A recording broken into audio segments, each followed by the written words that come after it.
Assalamualaikum warahmatullahi wabarakatuh.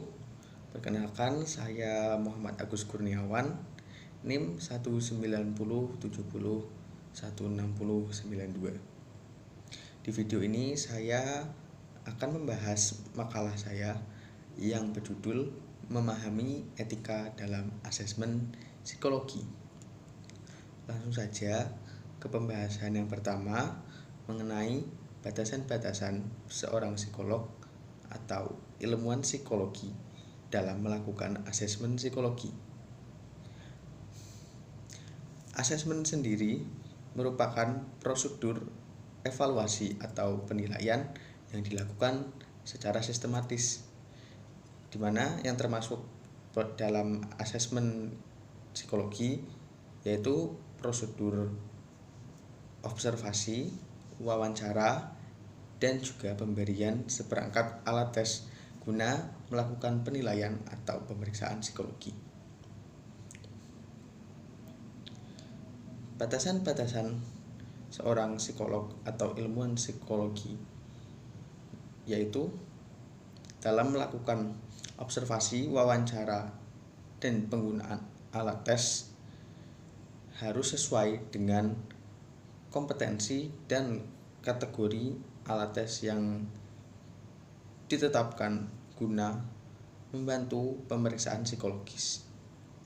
Kemudian yang kedua, dalam membuat laporan hasil pemeriksaan psikologis yang merupakan rangkuman dari semua proses asesmen yang telah dijalani oleh klien, itu hanya dapat dilakukan oleh orang yang berkompeten, termasuk dalam forensik, agar nantinya psikolog yang bersangkutan itu dapat melakukan pemeriksaan kembali untuk membuktikan dugaan-dugaan yang telah didiagnosis sebelumnya. Kemudian yang ketiga,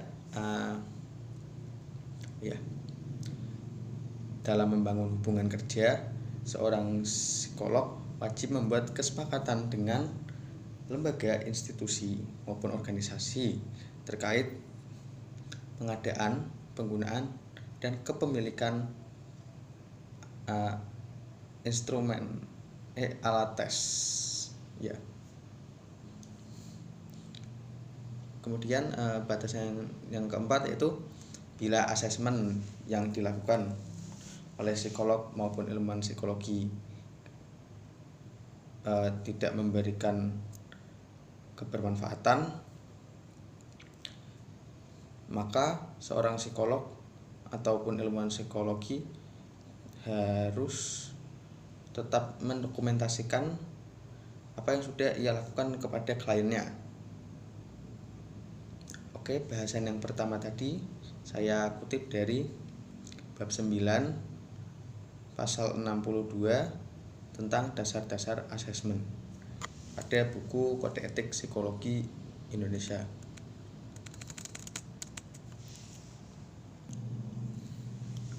Oke, lanjut ke pembahasan yang kedua tentang instrumen asesmen yang harus diperhatikan dalam melakukan asesmen psikologi. Yang pertama ada konstruksi tes, meliputi validitas dan reliabilitas. Jadi seorang psikolog maupun ilmuwan psikologi menggunakan instrumen asesmen yang valid dan juga reliable. Maksudnya adalah valid itu instrumen yang digunakan itu tepat, kemudian reliable itu konsisten atau ketika digunakan berkali-kali itu hasilnya akurat.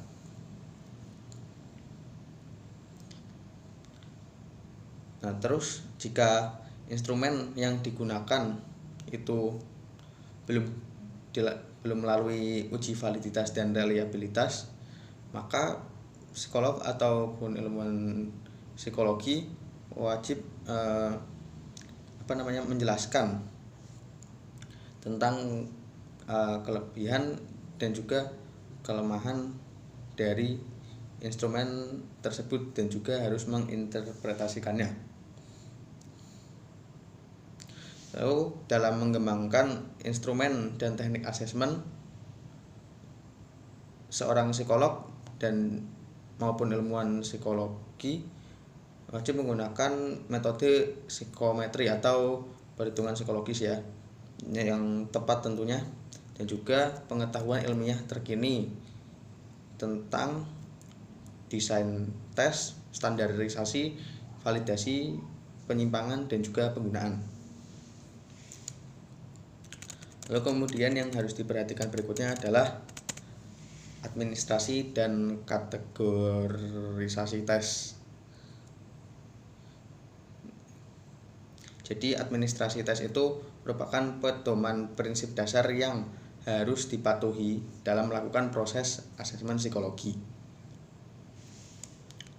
Yang termasuk proses asesmen psikologi itu ya tadi seperti observasi, wawancara, pemberian alat tes, dan juga pelaksanaan psikodiagnostik. Lanjut, berikutnya kategori alat tes ya.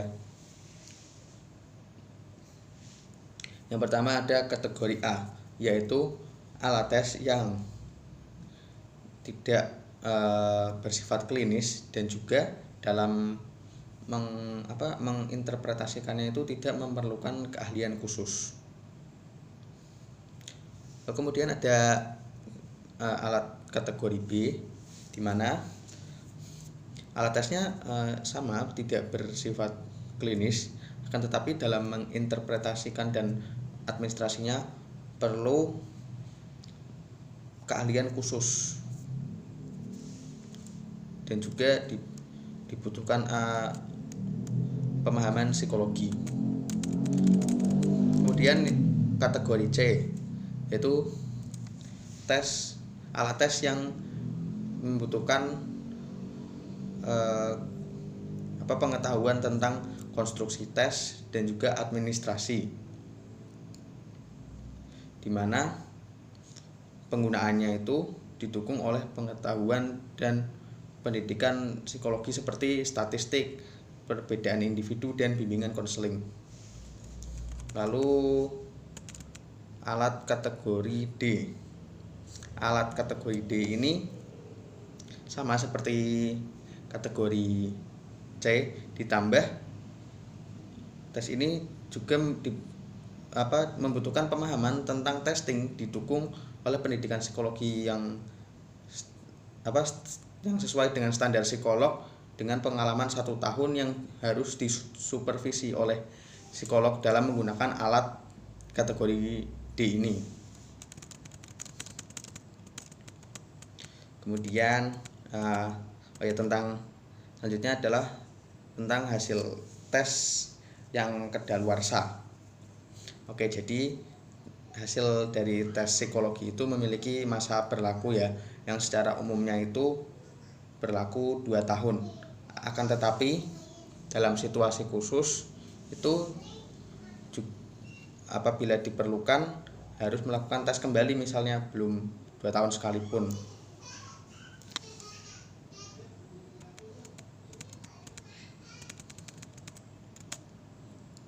Kemudian yang harus diperhatikan lagi adalah asesmen yang dilakukan oleh orang yang tidak berkompeten atau qualified.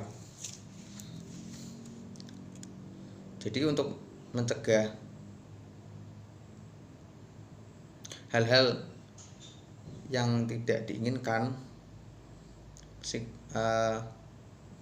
psikolog atau ilmuwan psikolog dapat menawarkan bantuan jasa asesmen psikologi kepada profesional lain yang termasuk psikolog maupun ilmuwan psikolog juga. Kemudian psikolog dan atau ilmuwan psikologi harus secara akurat mendeskripsikan tujuan, validitas, reliabilitas norma, termasuk juga prosedur dalam penggunaan dan kualifikasi khusus yang mungkin diperlukan untuk menggunakan instrumen-instrumen tersebut.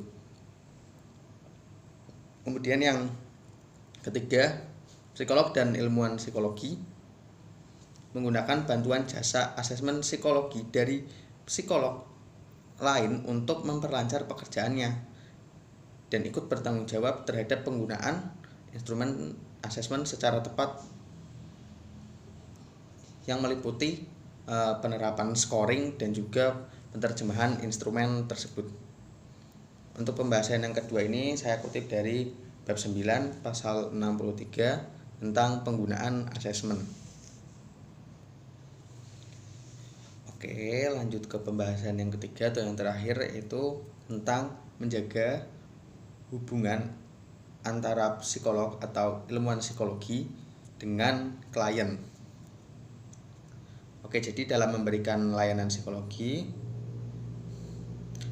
baik bersifat perorangan maupun organisasi atau kelompok, psikolog atau ilmuwan psikologi harus sesuai dengan keahlian dan kewenangannya, dan juga dalam hal itu berkewajiban untuk satu yang pertama mengutamakan dasar-dasar profesional. Jadi dalam melakukan prakteknya, psikolog itu tidak boleh melanggar kode etik yang sudah dibuat oleh lembaga psikologi. Kemudian yang kedua, memberikan layanan kepada semua pihak yang membutuhkannya. Jadi psikolog itu tidak boleh pandang bulu siapa yang membutuhkannya, mau itu orangnya kurang mampu, derajatnya tinggi maupun rendah, itu sama-sama membutuhkan bantuan dari seorang psikolog. Kemudian yang ketiga itu wajib melindungi pemakai layanan psikologi dari akibat yang merugikan karena konseling yang diterima oleh klien. Yang keempat, mengutamakan ketidakberpihakan dalam kepentingan pemakai layanan psikologi serta pihak-pihak yang terkait dalam pemberian pelayanan tersebut. Dan kewajiban yang terakhir yaitu dalam hal pemakai layanan psikologi menghadapi kemungkinan akan terkena dampak negatif yang tidak dapat dihindari. Oleh karena itu, psikolog dan ilmuwan psikologi itu harus memberitahu tentang dampak-dampak yang akan diterima oleh kliennya. Pada pembahasan ini saya mengutip dari bab 4 pasal 13 tentang sikap profesional. Mungkin itu saja yang dapat saya sampaikan. Kurang lebihnya saya mohon maaf. Sekian, terima kasih. Wassalamualaikum warahmatullahi wabarakatuh.